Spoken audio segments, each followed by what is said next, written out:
So this new passing system I've been using is super effective, and I haven't seen it used anywhere else before. Realistically, probably somewhere someone has done it before, but I haven't seen it. But nonetheless, it'll be really cool to see what you guys can make of it as I show it. So I came up with this pass sequence because I was trying to work my normal passing sequence where I try to center my opponent and get their hips on the floor and build my passes from here. Often from here, I'm looking for Toreando passes where I push the leg and pull the other one, or I trap a leg and start entering for a knee cut and building from here. So what commonly starts to happen here is as I control the legs, my opponent starts putting his feet in the biceps. This makes it difficult because as I try to pass, he can follow me. So one common response I'll do here is I release one grip and I throw this leg by, trying to open this space so I can dig in to come in for a leg drag or a throw by pass.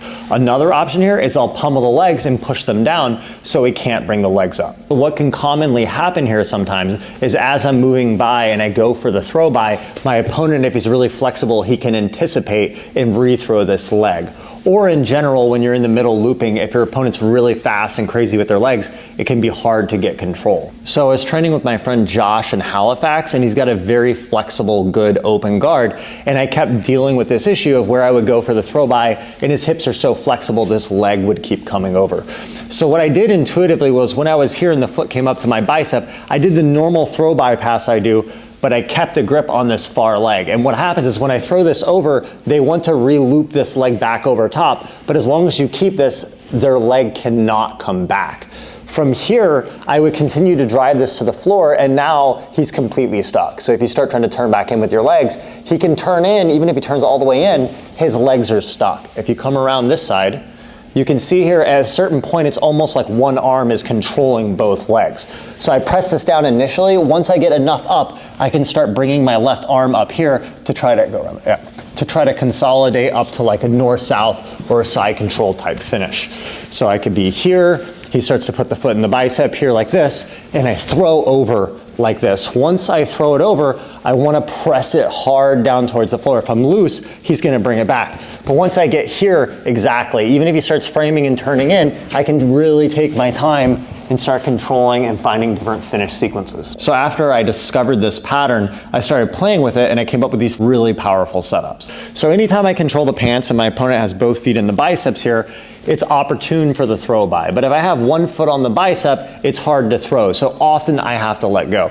So what I start doing is I come in grabbing, knowing he's gonna go both feet in the biceps, but I just focus on getting rid of one first.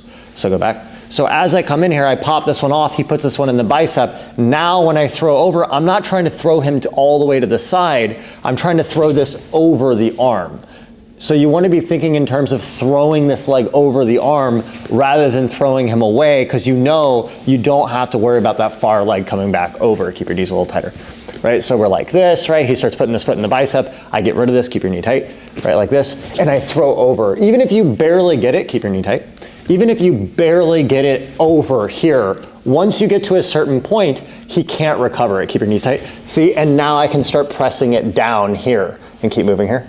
See, I can start moving around this way, and your finish variations can vary a lot depending on his response, but he can't get his legs back in play.